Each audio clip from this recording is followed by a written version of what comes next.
Tonight, the making of travels to a tropical paradise, the beautiful island of St. Kitts in the West Indies, where movie makers have come not for the deep blue waters of the Caribbean or for a rich island history which dates back to Christopher Columbus in the 15th century.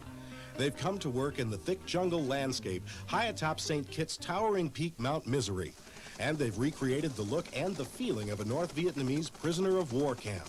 The film is Missing in Action: The Beginning, a sequel to the box office smash Missing in Action.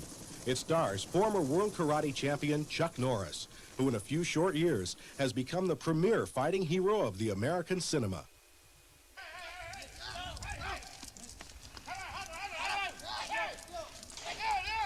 Missing in Action: The Beginning is about American prisoners of war and the tortures and suffering they endure at the hands of their North Vietnamese captors.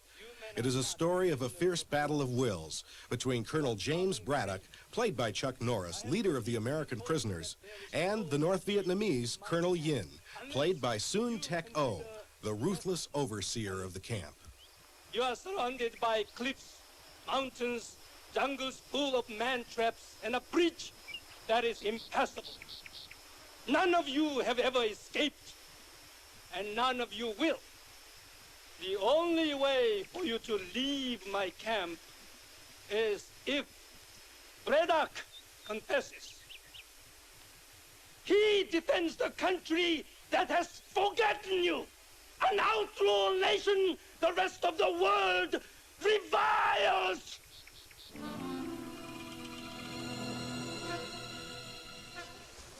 To transform the dense jungle foliage into a prisoner of war camp, local laborers hacked away with machetes for 2 months before the rest of the cast and crew arrived. 99% of the materials required to build the authentic sprawling set were harvested right on the spot. Over 20,000 pieces of bamboo. Even a road had to be plowed up the mountainside to create a passage for director Lance Houle and his crew. Approximately took about 2 months to complete. It was a difficult thing to do. We brought in quite a few heads of departments from the United States, Florida, and Los Angeles. But we had employed at one time or another approximately 300 local laborers. As you know, the road we had to build the road, and every morning now it's like traveling a highway compared to the way we first got up here. It took a Land Rover and about an hour and a half of bumpy road to get here. And of course now we got a helicopter, so we travel in comfort. But it was quite a feat. It was a tremendous feat, actually. For actor Chuck Norris, Missing in Action is not just another martial arts movie. It presents an opportunity to alert film audiences to the plight of American prisoners of war. The issue is of great personal significance to Norris, and he is tackling it with the same careful attention to detail that he has brought to his martial arts training.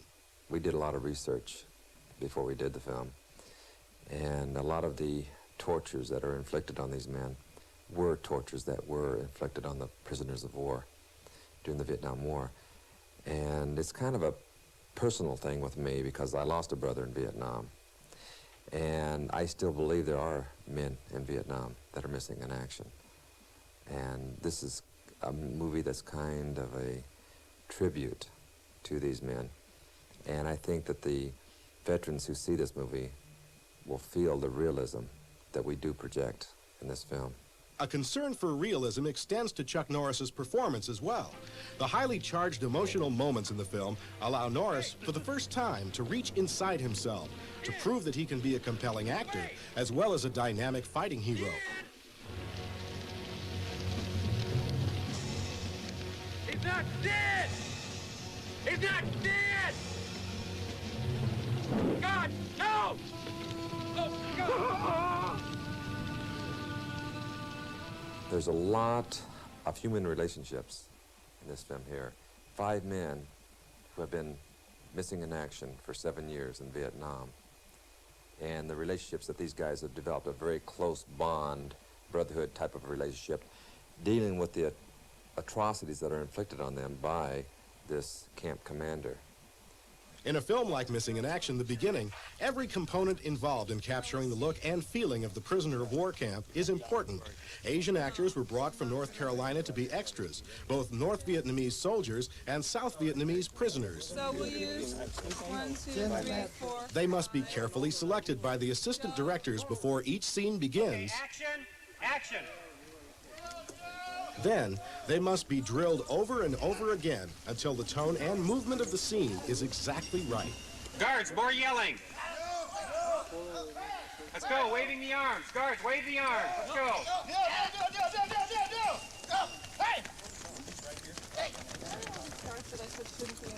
The job of the makeup department begins very early in the morning, providing Chuck Norris with the weather-beaten, spiritless look of a prisoner of war. Makeup artist Lily Benyar first paints on the dark, tired eyes. Then, with an artist's precision, she etches the appropriate cuts and abrasions into his arms. Finally, his hair is rubbed with mud to give it the right, matted, unwashed look. The extras must be prepared as well. Here, mud is powdered on to a South Vietnamese prisoner. And remembering when and where the blood goes is not just the responsibility of the makeup department. Even the leading man gets into the act. Do I have all this blood on? Tell her to take the blood off. Bila, can you take this blood off? Do you have the stuff to take this stuff off? To match Chuck's arm in the previous scene, the blood must come off. It's painless. Playing the leading part in a motion picture is not always what it's cracked up to be. Repeating a piece of action to get it right can be an extremely painstaking and often unglamorous process.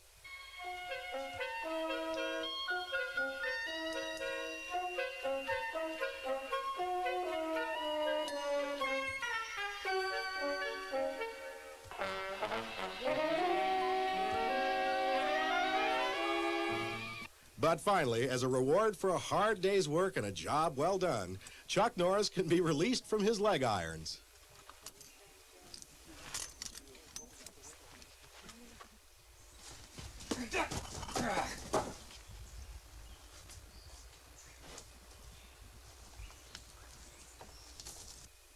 Lance Houle has a number of well-known pictures to his credit as a producer, but Missing in Action: The Beginning is Houle's first opportunity to direct.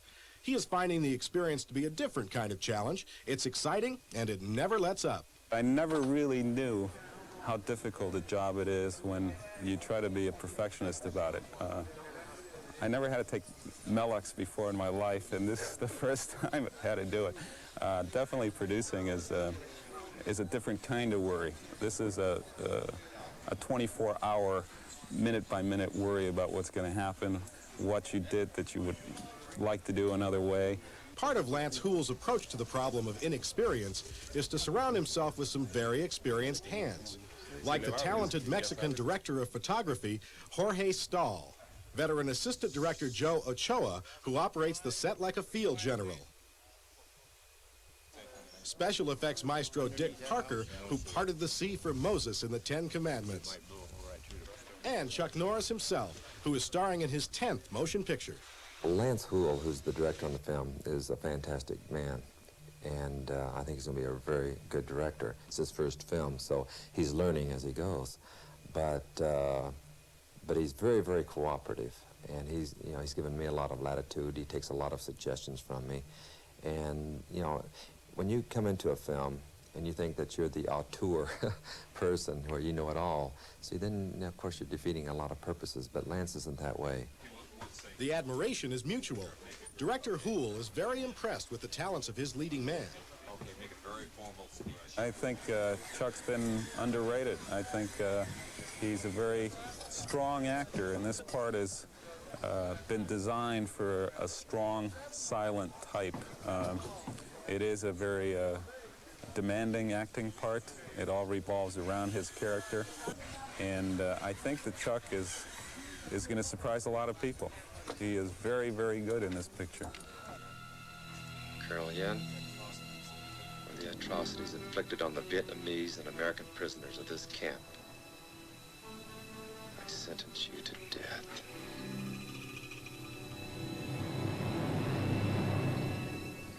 I didn't want to do what we consider chop-socky movies, you know, kung fu movies where you start with a fight and you end with a fight, and there's no acting, no script, no direction at all. That's not the kind of movies I wanted to do.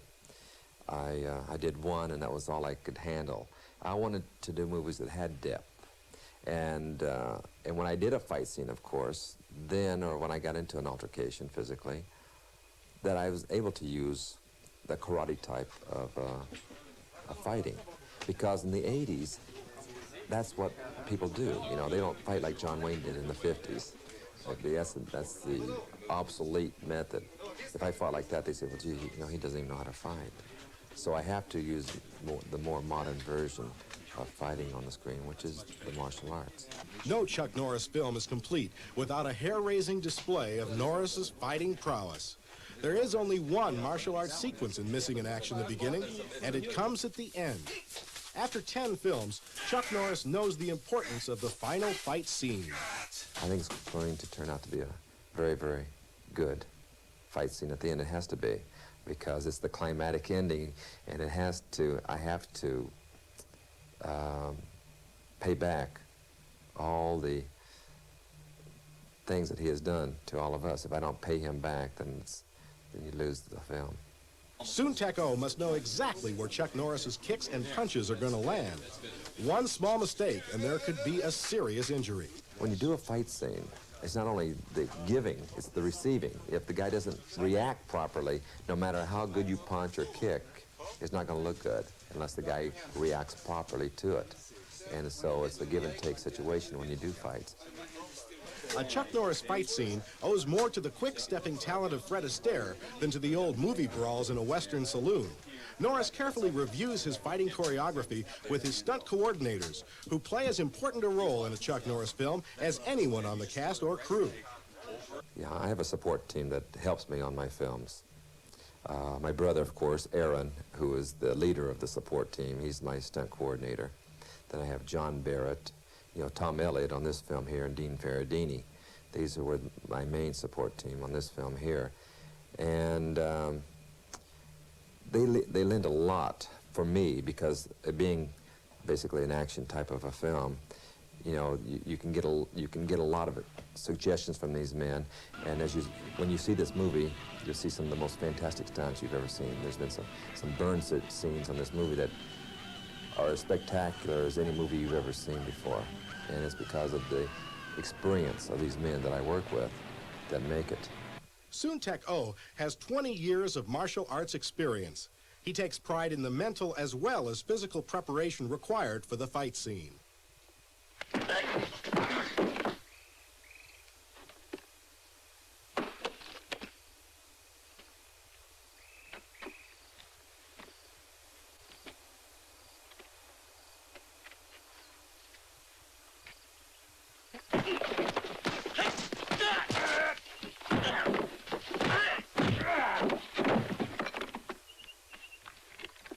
Here, John Barrett, standing in for Soon Tech, poises himself like an Olympic gymnast. He will leap backward as Norris strikes a blow. Yeah, I'm going up. Ready?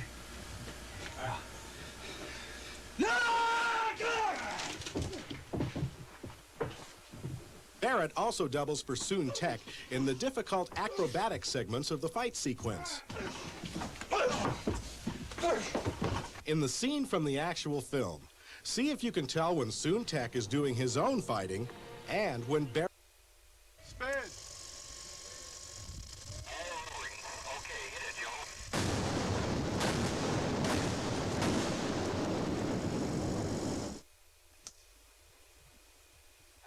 One of the highlights of Missing in Action: The Beginning is the wide range of special effects supervised by effects wizard Dick Parker, whose credits include such epics as Patton, The Battle of the Bulge, and The Ten Commandments. On Missing in Action: The Beginning, Parker's responsibilities include the major explosions and minor pyrotechnics, like the smoldering flames crackling through Colonel Yin's headquarters.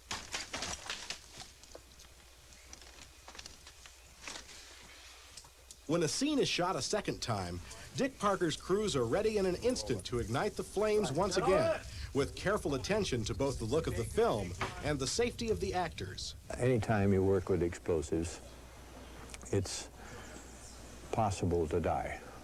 If you make a mistake, if you break the rules, let's say, it's very possible to kill yourself. And we, unfortunately, have had a lot of our effects people over the years being killed by making mistakes.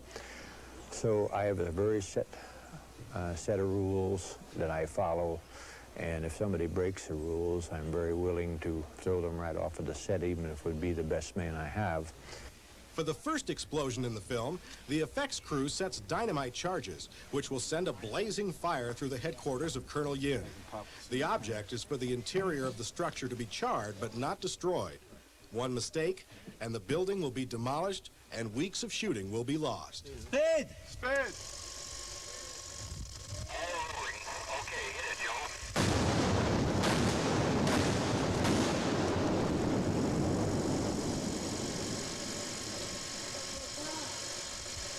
The crew is right on the spot to douse the flames with water before they can do more damage to the set than is required. Now, watch careful explosion in the film. Enough dynamite will be used to send a shudder through the entire island. What we need is something that's very effective as far as look.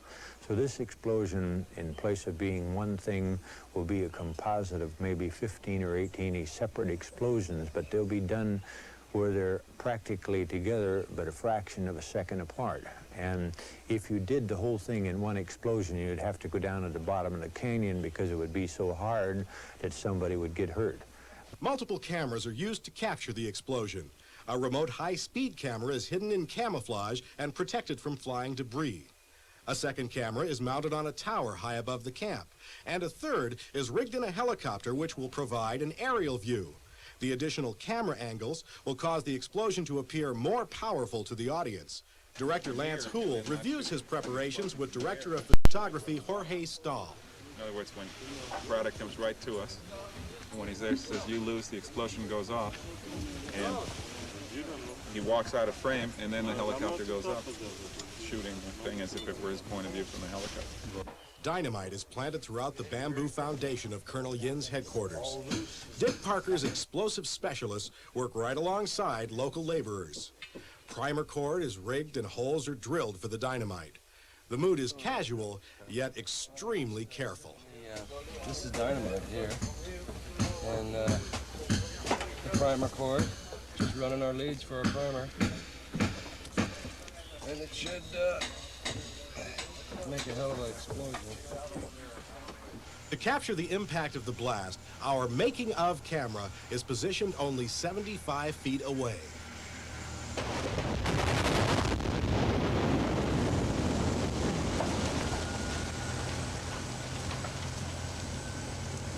Now watch the explosion very carefully, then observe how the multiple cameras enhance the look and feeling in the actual film. When it is all over, the cast and crew are relieved that the explosions have been captured on film and no one has been hurt. Dick Parker's operation has been a success. Okay, let's get those. Yeah, man. What is it you carry in that satchel anyway? Huh? What is it you keep? A little mini Z-bomb. Thermo nuke.